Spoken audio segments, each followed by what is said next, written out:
to use the metaphor and to continue it into an adult, if someone was joining a gym for the first time at the beginning of the year and they haven't trained for a few years and they get a trainer, it would be both unprofessional and hazardous for that trainer to take that person out and let's go, okay, our first working session is, you're going to deadlift 400 pounds and then we're going to do a marathon. That person's going to get injured, right? So there's the extreme of stress that is unhealthy that creates dysfunction and conflict and injury. So the same emotionally. But then, as you said, there's also the lightness of work and resistance that doesn't create any growth response.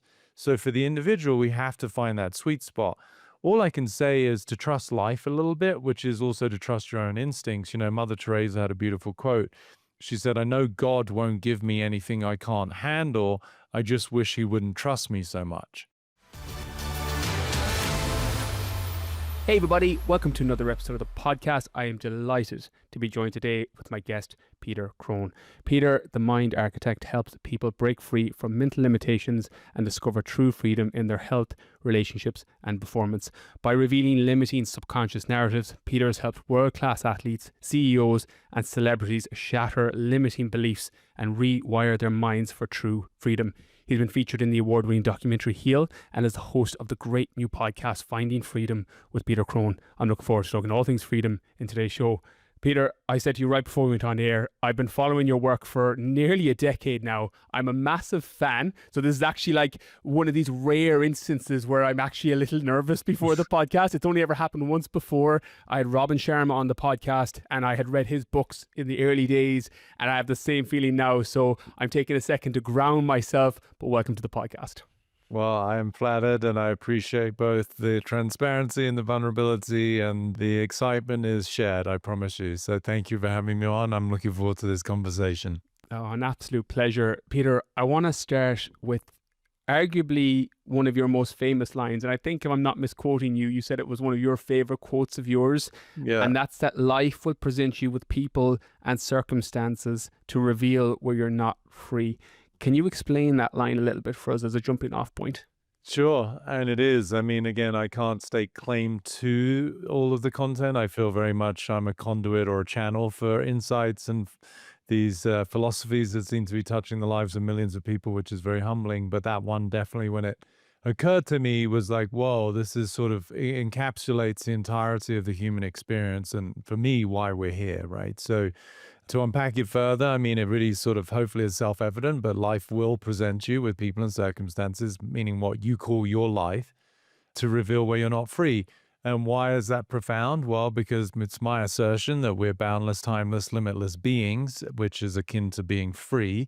But because of the limitations of our subconscious, what we might call our personality, our ego, our identity, life seems like we're not free, right? We're under the impression that, well, if only, fill in the blank, my bank account was bigger, my partner was nicer, my body was better, then I would be great, And so we're, consciously or not, tend to be victims of circumstance where most people are always trying to control things around them as a means to trying to feel better. And for me, it's the sort of cart before the horse. Actually, the circumstances are an extension of the energetic signature that we have because of the conditioning at a deeper level. And so the opportunity is to use those circumstances to actually see where am I still looking through some perceived constraint, which is giving the overarching feeling of fear and suffering, and sometimes even to the extent of disease. And be able to reverse engineer that and go, hang on a minute, if my true nature is freedom, then what is in the way of that? And life is the mirror for us to discover that. So that's why that quote to me is profound, and you could probably apply it for the rest of your life. It's one that became a brain tattoo for me because it constantly comes back, and we'll talk about triggers later and being a gift to showing you what's in the way of your freedom. But before we do that, when you were speaking about suffering there, it reminded me of one of the mastermind episodes you did. So I'm going to link your mastermind in the description for people below. But the lady on it was struggling with mental prisons. And you spoke about how people create these mental prisons that can hold them back for decades. And it's nearly like a self-fulfilling prophecy or a self-suffering prophecy. Talk to us a little bit about, and I don't want to go too cliche with the power of the mind, but the mental prisons that we create when it comes to anxiety, self-suffering, the story, the limitation, insert thing that's holding us back here. Because I think for a lot of listeners, a lot would be familiar with your work. A lot would be familiar with my work, where I'll talk about questioning your stories, questioning your beliefs. But talk to us a little bit about those who get stuck in this mental prison and the shapes and forms that can take.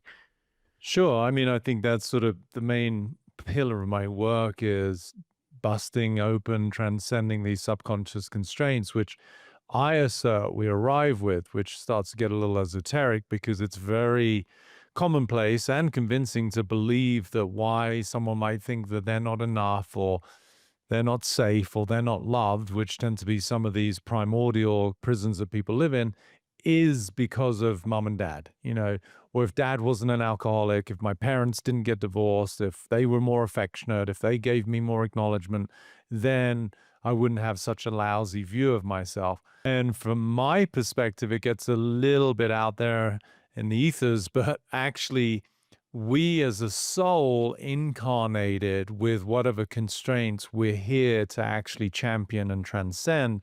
And as a result, that quote that you just mentioned applies from the get-go. So meaning we'll attract people and circumstances, even our care providers and our parents, to reveal where we're not free. So this entire matrix, this dimension to me of planet Earth, is the cauldron within which we get to both bring awareness to our constraints, but ultimately to dissolve them and transcend them so that we can revert back to or remember our own divine nature.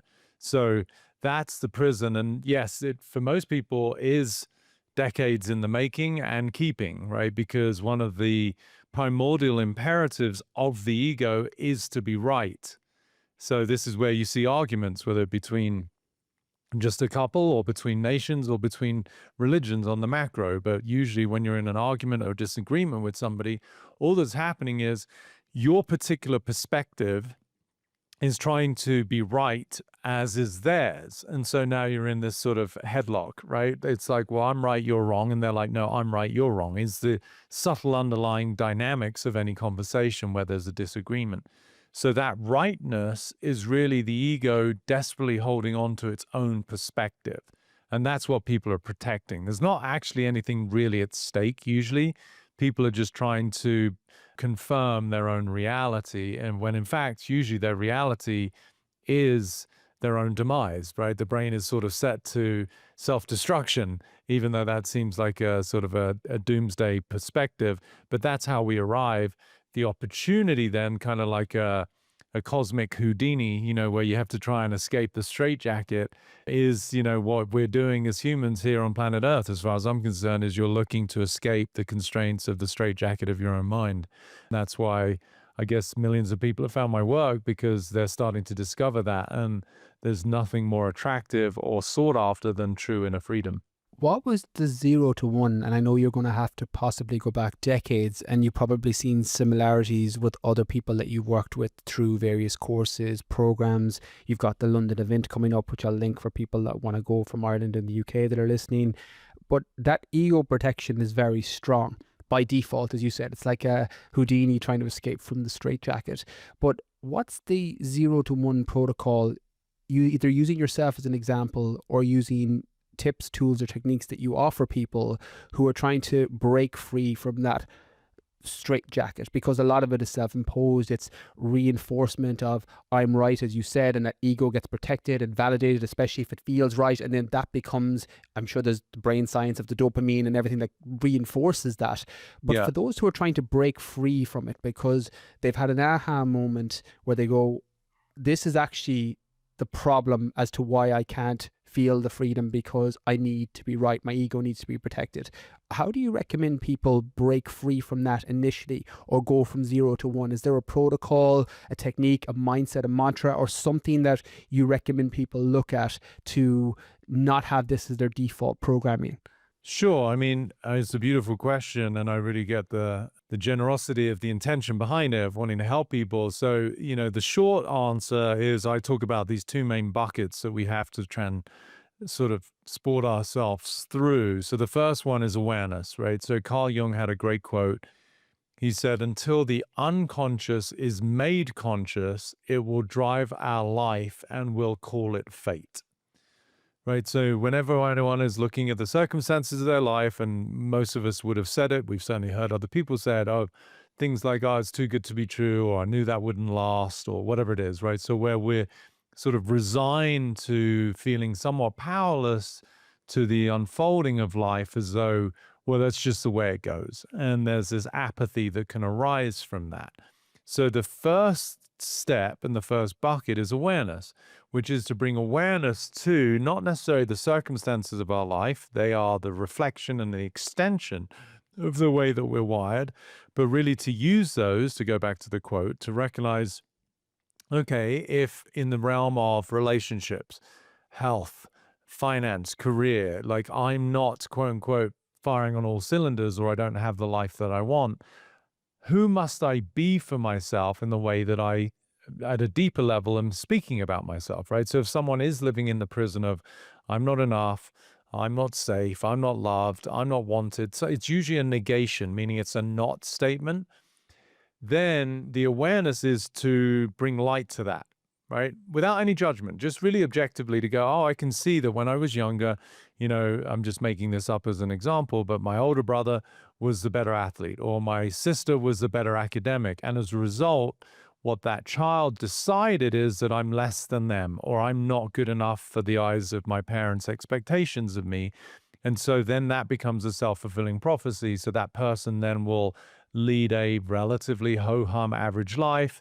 They'll attract a partner that's good but not great. They'll be in a job that might be middle management but really isn't fulfilling on their aspirations, because they're living within inside of the prison. So that's the first step, is we have to bring awareness to whatever is at the deepest level of our conditioning as some form of narrative that is a limiting dialogue, right? And it's not bad. Everyone's got them. You may have heard me given your commitment to listening to my work, which I'm flattered by, but I talk about these 10 primal prisons that every human being's got. And so that's going to be the format of my first book, is to delineate what are these 10 arenas and the primary prisons that are within each of these arenas. And everyone can always relate to them. Like when I do my mastermind and I coach people, I might have, hundreds of people around from all around the world. And this current mastermind we just started, we've got 36 countries represented. And it doesn't matter who I talk to, I'm not going to get to everybody.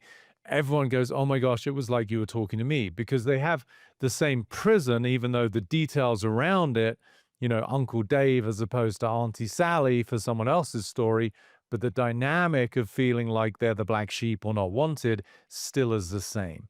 So that's the starting point is, and it's not easy. You have to have a certain degree of discernment, the ability to kind of have the mind fold on itself and reverse engineer. Okay, well, if I have this circumstance, which gives me these feelings, who must I be that I created that, albeit unconsciously? So there's no guilt or shame, there's no blame, but there is responsibility, which is when we start to garner power again and go, okay, I didn't do this consciously, but I nonetheless did it because of the way that I view life.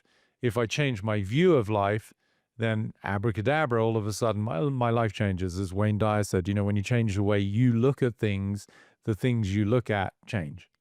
I'm going to come back to that framework later, freedom through awareness, mindset architecture, beyond ego, because there's a lot to unpack there. But just, you've given me an unintentional segue with the line of being spoken directly to the audience, directly to me.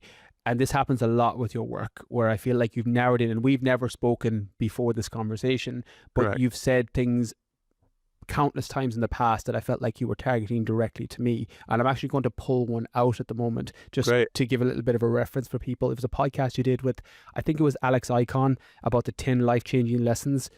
And the line was, you attract what you feel safe to receive. We only let love, success, and joy that feel familiar. You're not blocked. You're self-protecting. Peter, that line hit me like a figurative ton of bricks in a very positive way, in a mildly activation, not triggered way. An activation is in you activated something within me that was called deeper, where I'm like, okay, I'm not feeling safe to receive the good things that are coming into my life. For those who are listening and that line resonates. You attract what you feel safe to receive, because we all live, let me rephrase, lots of us have narratives and stories that, as you mentioned, are mental prisons we've created. We can't let in the love, we can't let in the success, we can't let in the joy. We work it feels familiar to us, and sometimes not feeling love is what's familiar. If you didn't feel the love early in life, it's a lot more familiar in adult life. And then again, I've repeated these patterns where your childhood self is running your relationship as an adult. Terrible way to go through. I had Gabby Bernstein on the podcast, who, you know, wrote multiple best-selling books as well in terms of her work.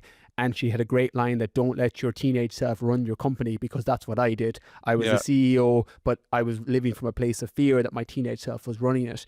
And I've found that the blocks I've created now were self-protection, and I had to honor them, accept them, sit with the past version of me who had to become, you know, walled up, heart closed off, because that once upon a time kept me safe, and then sit with that either inner child or inner teenager who went through struggles and say, okay, you're good now, you're protected now. Can you explore that concept of not being blocked, that we're actually self-protecting? Yeah, beautiful. And I'm glad that really struck a chord with you. And I can see, you know, from what you just described, how much that helped to hopefully at least open up a little bit of that cage door, you know, and go, hang on a minute, like, that's not the way I want to live life. Like, once you can see something, as uncomfortable as often is to see, you at least have an opportunity to perhaps start to generate a different experience of life, right? So that's the awareness bucket, right, that I spoke about earlier, to bring awareness to the constraints that define us. So when we're protecting ourselves, and it is with all due, you know, compassion, and it makes complete sense when you're a kid that grows up in a mercurial or volatile environment, that kid would start to generate the relationship to life that they're not safe. Now, they don't walk around saying, I'm not safe. It's just an experience. It's how they feel.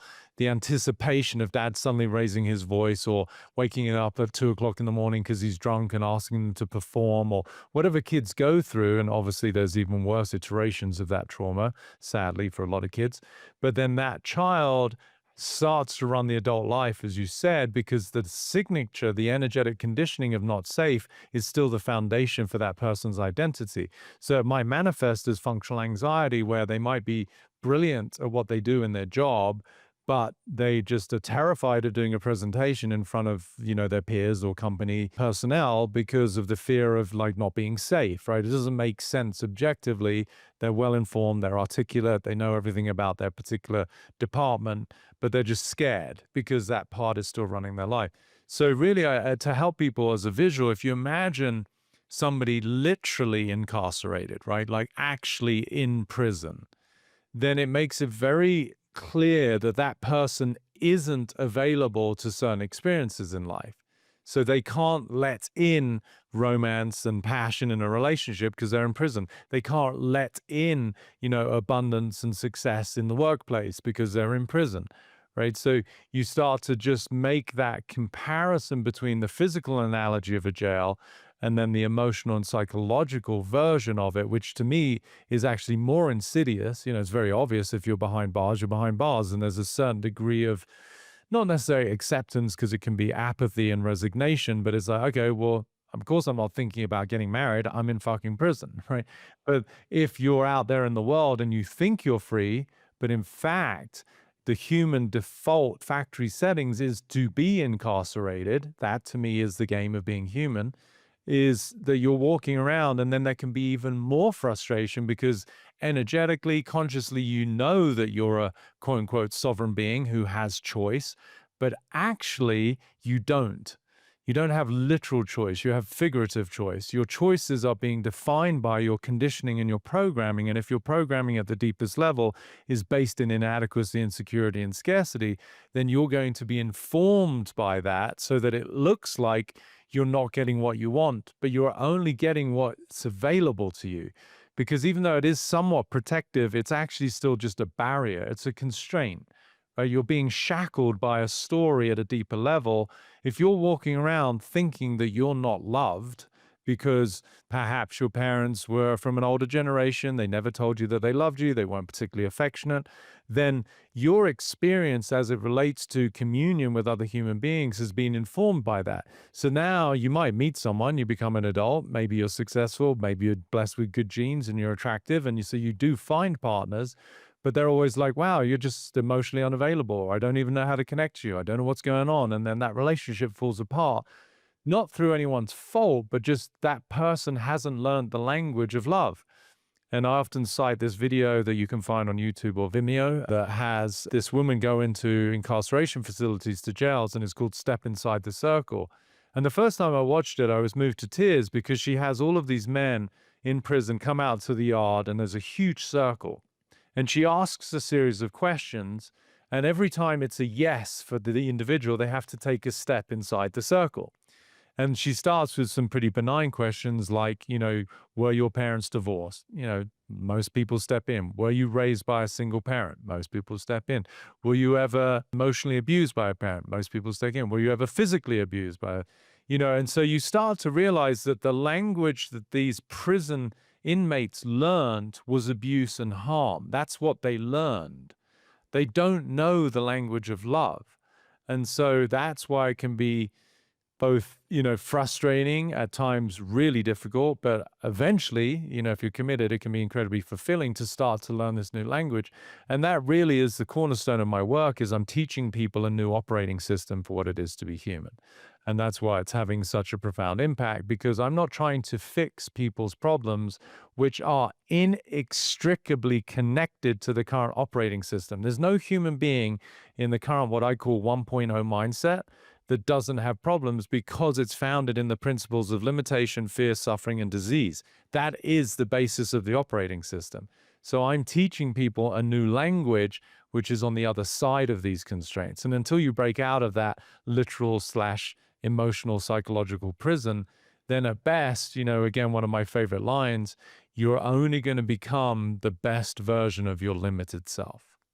And when that hits people, it's both an ouch, but hopefully an invitation to not want to do that anymore. I need to pause for a second on I that. know I downloaded a lot, sorry. That's a great line, and it hit, and it kind of works towards the re-architecture, because I was thinking and processing this in real time as you were speaking, that the energetic energy and changing that energetic energy, because what I initially came across your work was through the Ayurveda medicine, through Heal, and, with a lot of gut issues. And I know you have a great line that, good digestion medicine is not necessary. With bad digestion, medicine doesn't work. Yeah. Love that line.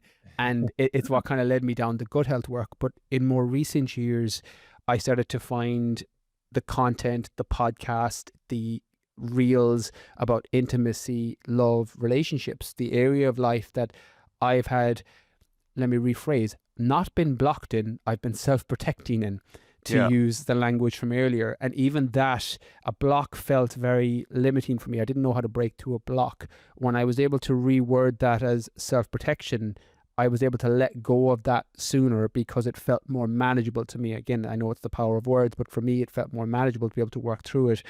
For somebody that struggles with that language of love, and love shows up in lots of different shapes and form, from self-love to love for your parent, love for a child, love for a romantic partner, love for a friend, love for you being an incarnated soul on the planet, that it comes in lots of different shapes and forms.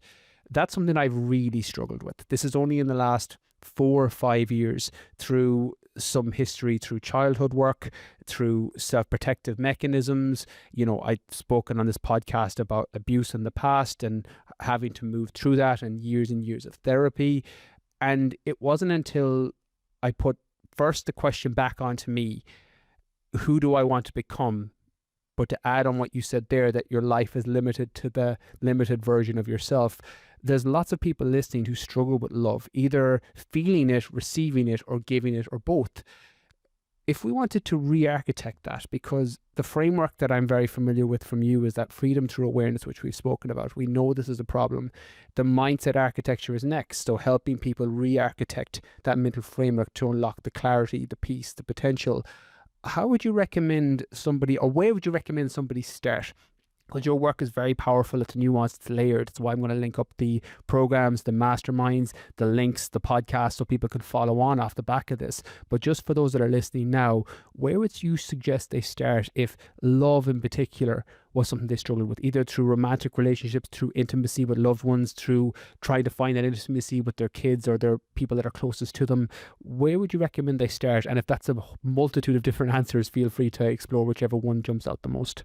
Yeah, beautiful question. And I love the intentionality behind it of wanting to help people access what I would assert is perhaps our most inherent both quality and desire is love itself. So, you said something interesting in terminology, right? Of like becoming more loving or becoming more available to love. And for me, it's sort of that creates a future-based phenomenon, right? If we're becoming something, we're denying the presence of it. So I would actually say to be love and be available to love. So it's a present state is the first thing. You can't be something in the future, which is again where this sort of idealized one day scenario that people have as when they hit, the perfect weight and they have the perfect amount of money and they find the perfect one, oh, then forget about it. I'm going to be ecstatically happy. All they're doing is perpetuating their misery, right? I often say if you think that heaven's a place you go to when you die, then chances are you're in hell, right? Because you're just putting everything out there one day. So for me, that's the first thing to recognize is that love isn't something to find, and it's certainly not something to find outside of you. It can be reflected, and it can even be inspired by the recognition of something in someone else or witnessing a mother and a child. We can, by virtue of it being, I assert, one of our inherent qualities, even though you may not have received it, experienced it, or shared it in childhood, and that sort of subtly breaks my own heart, because I feel like every child should experience, what it is to be loved. And it's a much harsher quote of mine, but I say anything that's not love is abuse.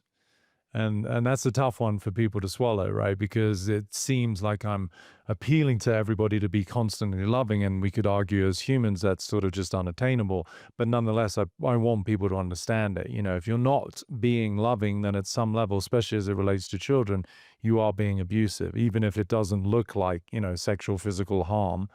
If you're denying a kid, if you're sending a kid to the bedroom, if you're sort of wanting them to be seen but not heard, and all of these old, sort of stereotypical ways that parents relate to children, it's a form of abuse. So that's the first thing is I want to recognize that it's okay. So where do people start is with a lot of grace, a lot of compassion, a lot of forgiveness, and a lot of acceptance is the place to start. That in ways that we don't necessarily want to condone, our parents were doing the best that they could within the limits of their awareness. That doesn't mean that it was great. It doesn't mean that they were, sort of poster children for what it is to be a parent, quite the antithesis, perhaps. Nonetheless, if you had their DNA and you were raised by their parents or your grandparents and you went to the school they went to and the bully that picked on them and the failures they had or the triumphs they had and the first heartbreak they had, you would be making the same choices they make. So that's just the logistical, intelligent way to find some compassion for yourself and your parents that things couldn't have been different because they weren't, right? And you're probably familiar with that quote where I say, whatever happened, happened. Couldn't have happened any other way because it didn't.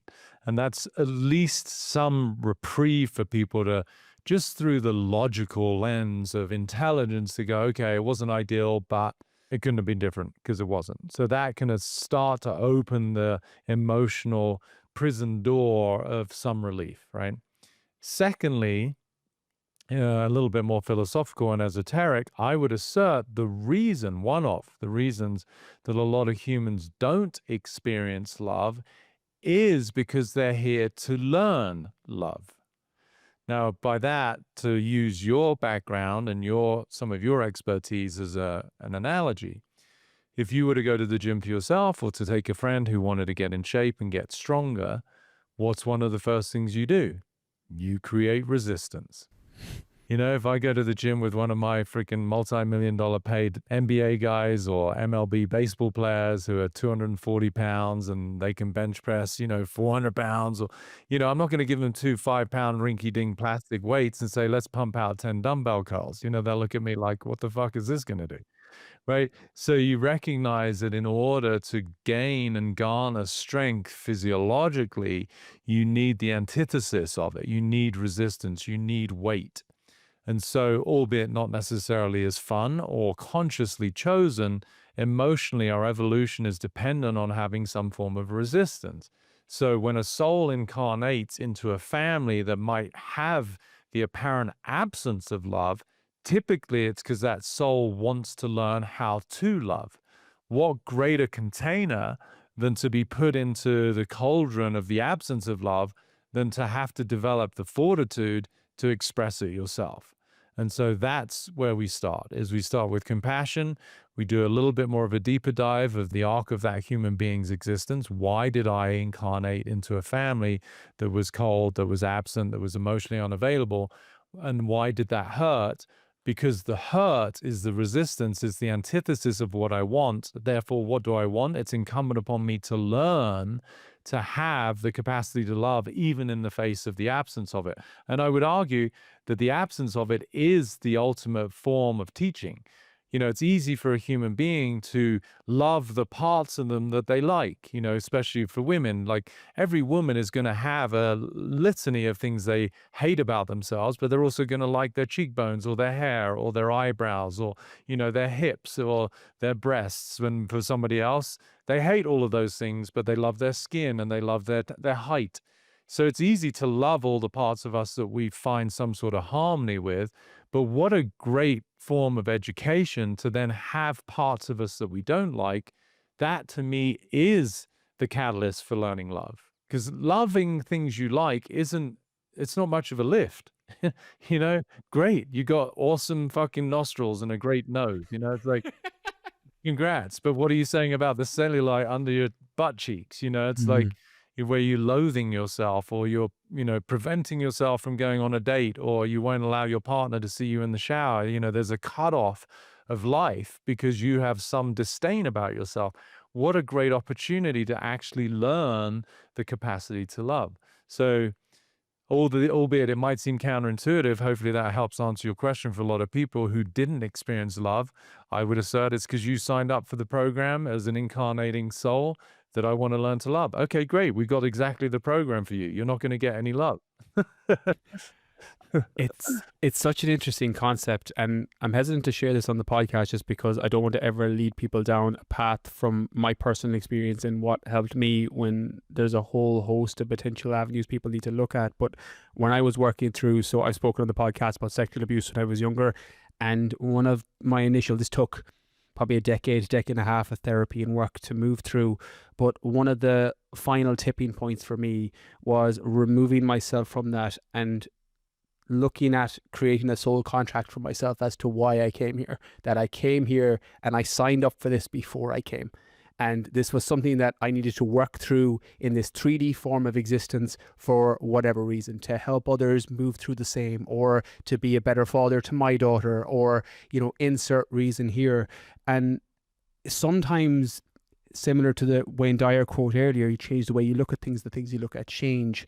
For me, I lived in shame and guilt and embarrassment were very common things that I had to move through, and that Tara Brach radical acceptance, inviting Maura to tea, was a big thing for me. Sitting with those emotions, getting familiar with them, accepting them, integrating them, knowing that they were part of my shadow side that needed to be given light to, and zooming out with that incarnation of a soul that came here to move through this for whatever reason in terms of a grander picture was very, very helpful for me. For those who are struggling with a whole host of problems, from childhood wounds, core wounds, abuse, physical, emotional, sexual, big T trauma, small t trauma, resistance is the cure. Pain is the path to freedom. What's your recommendation or thought process on the level and capacity for resistance? Because I've in the past gone too heavy into the bullseye too quickly. I'm a fitness guy. I did bodybuilding shows. I did ultramarathons, really extreme. My self-suffering evolved from drugs and alcohol to fitness so that I could feel the pain and feel something, like a trauma response, and that I had to do a lot of work around. But for me, my default was go into the bullseye, and then I would shut down completely. Everything would numb off and all the feelings would stop. I was at capacity, and then it would take me a couple of months to even get back to where I was at the beginning. What's your thought in dealing and how much resistance to put on an emotional struggle or pain or wound or work through for somebody so that they're not going too much into the bullseye and shutting down, or being the metaphorical 5-pound dumbbells for, you know, a 240-pound MLS player?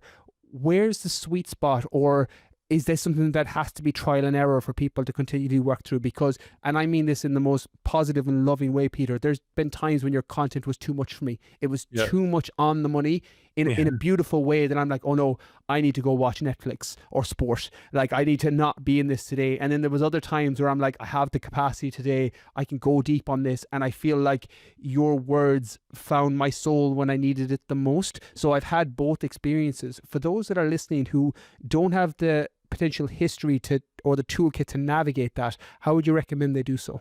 Beautiful question, and it really sort of speaks volumes about the amount of work you've done that shows how articulate you are, but also to understand the mechanics of this sort of spiritual evolution, we could call it. So I first of all want to speak to that and acknowledge you for whatever you've been through, and I appreciate your vulnerability in sharing, because I don't know your history, that whatever you've been through, and it sounds like you've done a great job of incorporating that and transcending it and understanding and having compassion for yourself and perpetrators, right? So that's beautiful. So that's part of it, right? Is to find people like yourself, like me, you know, other humans who are willing to talk about some of their wounds in an arena where a lot of people just don't know how to, or they don't know how to access it. It's why we love going to watch the movies, right? You witness an actor who can have the range of gamut of emotions, from anger to sadness to depression to joy and jubilation. And they really have this very flexible range of emotional expression, whereas most people aren't necessarily comfortable going there. But in the sort of solitude and quiet of a dark room in a theater, they can feel something that perhaps they don't feel the liberty to feel in their own family, right? So I would say, first of all, podcasts like yours and people out there who can be a source of inspiration, if only to mimic the kind of behavior that somebody wishes they could have access to, that's a good start, right? It's a safe way. I take your comment not as a judgment, but as flattery that, you know, I can download a lot. And I know for a lot of people, it can be overwhelming. Even we just started our module 1 of our mastermind, of which there's 8 modules, 35 hours. You know, and people are already like talking about, you know, module hangover. They're like, holy shit, like, you know, Kansas has really gone bye-bye. You download so rapidly. Everything I thought is real is not real. Like, you know, it can be quite confronting. So that's not for the faint of heart either, but it is for people who are ready to step into a whole new experience of what it is to be human. But in terms of practical ways of looking at this, you know, if we, again, use analogies that help people to understand, training, again, using your background and mine, you know, I was a trainer to the stars when I first started in the States. You know, there's that sweet spot we call hormesis, right, which is healthy stress. So if you give a child, you know, an 8-year-old little boy who is enamored by his father working out, and like any child wants to mimic and spend time with his care provider, you know, you could give the child 2 5-pound dumbbells and that would be appropriate. And he just feels like, I'm working out with dad. But there might be a little bit of resistance. And at 8, obviously, you're not looking to create any kind of, you know, bulk. He's just where he's at. But equally, to use the metaphor and to continue it into an adult, if someone was joining a gym for the first time at the beginning of the year and they haven't trained for a few years and they get a trainer, you know, it would be both unprofessional and hazardous for that trainer to take that person out and let's go, okay, our first working session is, you know, you're going to deadlift 400 pounds and then we're going to do a marathon. You know, that person's going to get injured, right? So there's the extreme of stress that is unhealthy, that creates dysfunction and conflict and injury. So the same emotionally. But then, as you said, there's also the lightness of work and resistance that doesn't create any growth response. So for the individual, we have to find that sweet spot. All I can say is to trust life a little bit, which is also to trust your own instincts. You know, Mother Teresa had a beautiful quote. She said, I know God won't give me anything I can't handle. I just wish he wouldn't trust me so much. Right. So it really speaks to what I would assert is that you've got your journey mapped out, just as you recognize, okay, it's very spiritual and esoteric. And I'm guessing because your listeners are familiar with your narrative that they get it. But for a lot of people, it's a little bit of a glitch in the matrix. But yeah, you incarnated and you unconsciously, so it's not a fault thing, obviously curated these events of abuse that no child would want. But if you can look at it through that lens, then you start to become empowered. It's responsibility versus victimhood, right? And they're two very different worlds.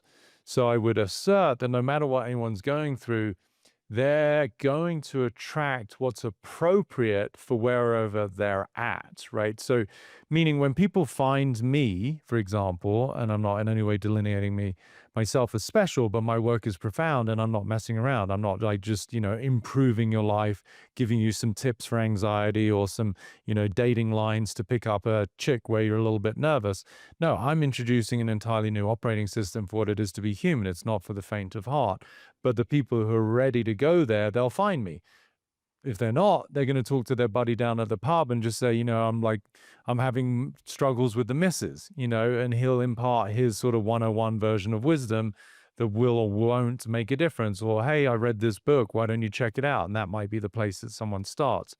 So I would first of all trust the process, and recognize that it is a process, right? You don't become an Olympic athlete overnight like Michael Phelps and, these guys that show up and win golds. They didn't show up to London and Beijing and go, holy shit, these guys are in shape. I better start training. They're training for decades, right? So in order to get to the level of mastery that I speak from, because I've done this for 28 years and maybe before that in an unconscious process, meaning I was always evolving. I just didn't know it. But now it's become more conscious. For somebody else, if this is the first time they've ever heard me speak, they may be like, fucking hey, this guy downloads quick, he speaks quick, it sounds amazing. I'm not quite sure what he says, but I think I want it. And it's like they might have to rewind and listen a few times, and that's where they're at. So trust your instincts, know that the ultimate destination of every soul is its own liberation. And going back to the very start of our conversation, you're going to get presented with whatever you need to show you where you're stuck, and just take it on just like a tasks, to-do list. You can't do all 100 things on your list at the same time, but choose the ones that seem manageable, appropriate, but at some level, hopefully stretching you a little bit, and that's the sweet spot. So if you haven't spoken to your dad for 10 years because you think he's a motherfucker and he used to beat the shit out of you, that might not be the first person to speak to. But if there's someone in the office that you've had a little falling out with because they stole a client from you a couple of months ago, maybe that's an easier lift. Say, hey, I'm really sorry.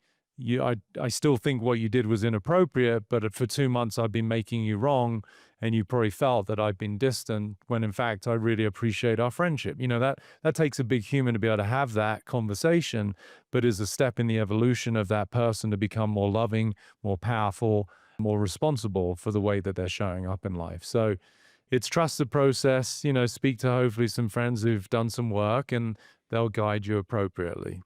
I love the analogy of the training side, because it's so easy to draw the connection from the emotional side, because inherently fitness people know create resistance on the body to elicit change, muscle building, getting fitter, getting stronger. In training, it's called strategic overreaching. So in an emotional capacity, it sounds like we're looking for that strategic overreaching. We're not looking to overtrain where we blow out our capacity and we have nothing left because we've gone too deep, downloaded too quick, and everything is numbed. Again, focus group of one in terms of my personal experience, but people can learn from my mistakes. Peter, I want to ask one final question, and it kind of ties together the soul liberation and being triggered as a gift. But before I get into that, you have an abundance of work, and I can't recommend it enough to people. As I said, I've got so much from what you do. Sometimes, as I mentioned, too much, but that's what was meant for me at that moment in time. And I had to take a step back to figuratively take 2 steps forward. I'm going to link out everything in the show notes, the podcast, the mastermind for 2026, the freedom program where people can join. I know the London event is coming up. Is there anywhere in particular you'd like to send people off the back of this podcast before I get into the final question?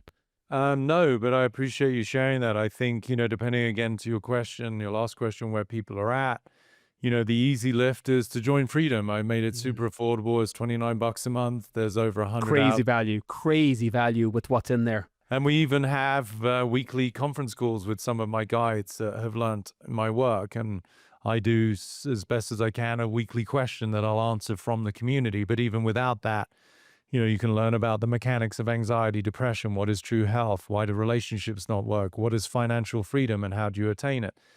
So that's an easy lift, right? Then if you really want to go deep and you want to learn about this new operating system that it is to be human, which eventually I feel every human being will. So if not now, when, you're going to do it eventually. So I would encourage people not to wait.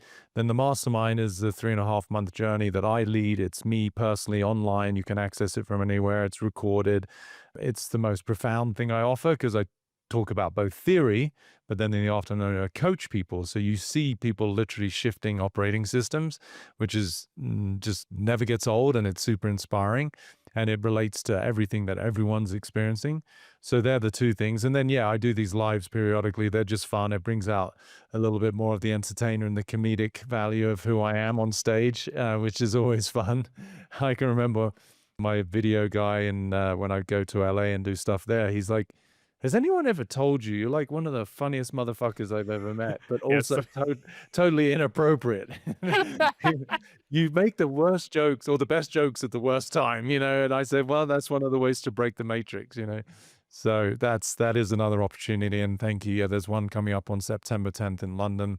We tend to sell out pretty quickly, so I don't know when this comes out if there'll be tickets still available. But they're the three main things. You want to go deep, you want to become literally free and live in a different paradigm, then join the mastermind. If you want to just start dipping your toe in, then join Freedom. Yeah, I'm going to release this podcast before the London event so people can get the opportunity to get those tickets. Amazing. Because there's nothing like physically being somewhere to take the messages. And again, laughter is the music or vocabulary of the soul. So sometimes it just breaks down these complicated things.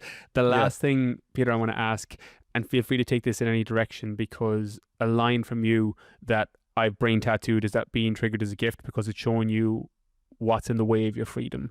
And for me, when I speak about my experiences, I had to learn the lesson of forgiveness. That was a big one. I signed up for that before I came here, and I had so much anger and hate guiding decisions, guiding narratives, guiding the way I showed up with people I either liked, loved, disliked. It was just my default operating system until I had to learn how to forgive.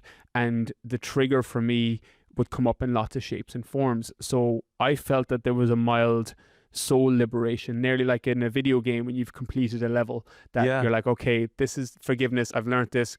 On to the next level. Talk to us a little bit about shifting our perspective on triggers, because historically people will think activations and triggers and view them as negative. Some people that have awareness around it will be knowing that if I get curious about this, it will tell me something about me, potentially a lesson I've signed up for, something I need to move through. But talk to us about the importance, and we'll wrap on that, and then it gives people a follow-on point for your work to explore it deeper when it comes to triggering being a gift, and that it's actually showing you what's in the way of your freedom. Yeah, absolutely. And it sort of comes full circle to the first question and the first quote, right? It's sort of very synonymous. And I really, just even as a gift to you, hopefully, I love the fact that you recognize this evolutionary nature of being human, and especially as it relates to our emotional growth, that you did transcend a level through forgiveness, right? One thing, and because you're so articulate and smart, that I would just offer to you is that forgiveness, it's a little bit of a misnomer, right? Because underneath forgiveness, there's a deeper constraint, which is judgment, right? So given what I can tell intuitively about who you are as a man and the kind of life you signed up for, when you say you forgive someone, what you're also saying, albeit sort of, covertly, is that they did something wrong. And that's a little bit of the audacious nature of what it is to have an ego, is that we know how people should act, and we'll get up on our pedestal and we will grant people freedom. And I just don't see you as that kind of guy. I see you more boots on the ground, like me. I love to hang out with everyday folk. I get invited to the who's who hoity-toity events, and okay, fine, I might go once in a while, but I just love real conversations with real people. And that's what I see about you. So I would just, as somebody committed to the work, forgiveness is a great start, but it's not the full picture, right? Because it's around people too, right? It's like, I forgive so and so, or this group, or that person. But that person is an inextricable connected part of life itself. So you're actually saying at a deeper level, okay, I forgive life for whatever it did to me, but it's sustaining at a subtle level some form of victimhood. And again, I really want people to understand, especially what you went through, that I don't condone 99% of what humans do to each other, and it doesn't even have to be at that level of abuse.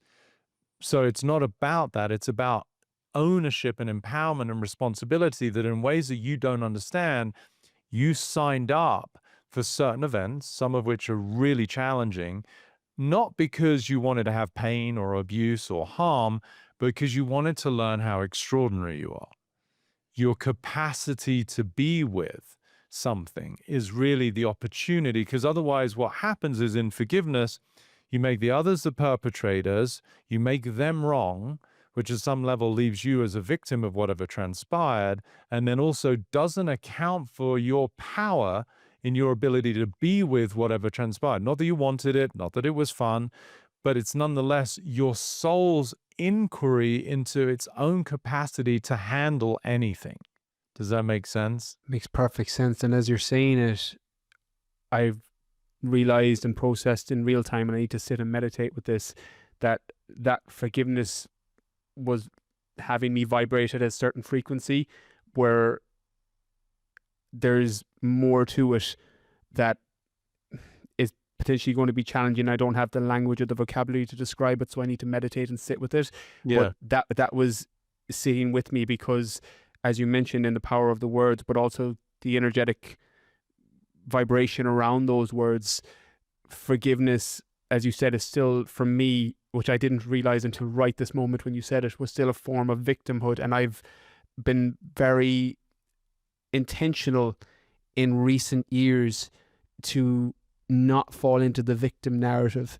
Yeah. And what I didn't draw the line and dots between from then until now is that using the language of forgiveness is still a version of that, and it's still vibrating at a similar frequency. So I Yeah. appreciate the awareness around that. I need to sit and meditate and think on that, but I Yeah. really, really appreciate that. You're welcome. And I could, from my intuitive understanding of who you are as a being and as a man, that would be that next lift for you, right? That you're, as far as I'm concerned, now ready to look at.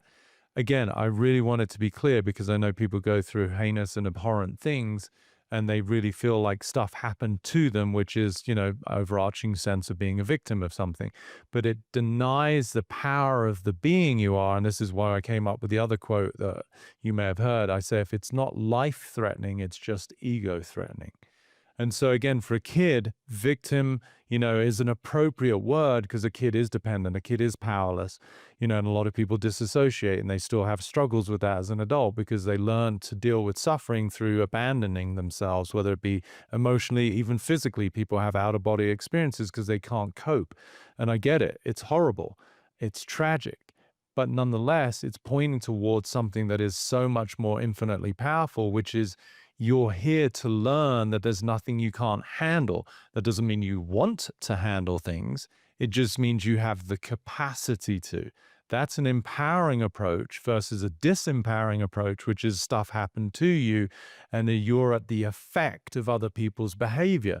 So even as a kid, definitely it seems that way, but then what's going to happen as an adult, and why you would have been angry, your anger is a perfect coping strategy for somebody who is living in the energetic vibration of powerlessness or injustice, right? So you can see anger, which you've managed and you've had decades of therapy, that's great, but it can be instantaneously resolved if you realize no one can ever hurt you, no one ever hurt you, meaning at the essence level of who you are. Therefore, there's nothing to be angry about. You have choices and preferences for sure, and you're going to be committed to, realizing them as best as you can. We're not always, in command of how life unfolds for sure, but I don't need to be a victim of anything. And that's where you find true power, which is synonymous with real freedom and love. Peter, the universe sent you and sent your messages my way a long time ago. I'm sitting in awe over the fact that I get to sit here and have this conversation with you. I'm sending so much peace and love your way, brother. And I'm so grateful for this conversation, for the work that you do. And for those listening, go check out everything that you have to offer, because there's just layers upon layers upon layers of healing and stuff that's going to support people on their journey in this 3D world of soul incarnations and everything beyond. Peter, thank you so much again. And I appreciate everything from a professional level, of course, but also on a person-to-person vibrational level, and some of the awareness that I've got in real time during this podcast. So thank you so much again. You're welcome. Your authenticity is clear for all to see, and I love it. And I would just leave you with the potential mantra as you go to meditate on what I just shared, that there's just nothing that Brian can't handle. And what would that world feel like to you? It doesn't mean you want to handle certain things. It doesn't work that way. But if you say that you can't, there's nothing you can't be with, then what tends to happen in life is you're no longer presented with the adversity, because that's what you came here to learn, is that you're infinitely powerful, you're extraordinary, you're limitless, you're boundless, and no matter what transpires around you, you got it. That creates a very different experience of you, and hence a life that is an extension of that. Peter, thank you so much again. You're welcome.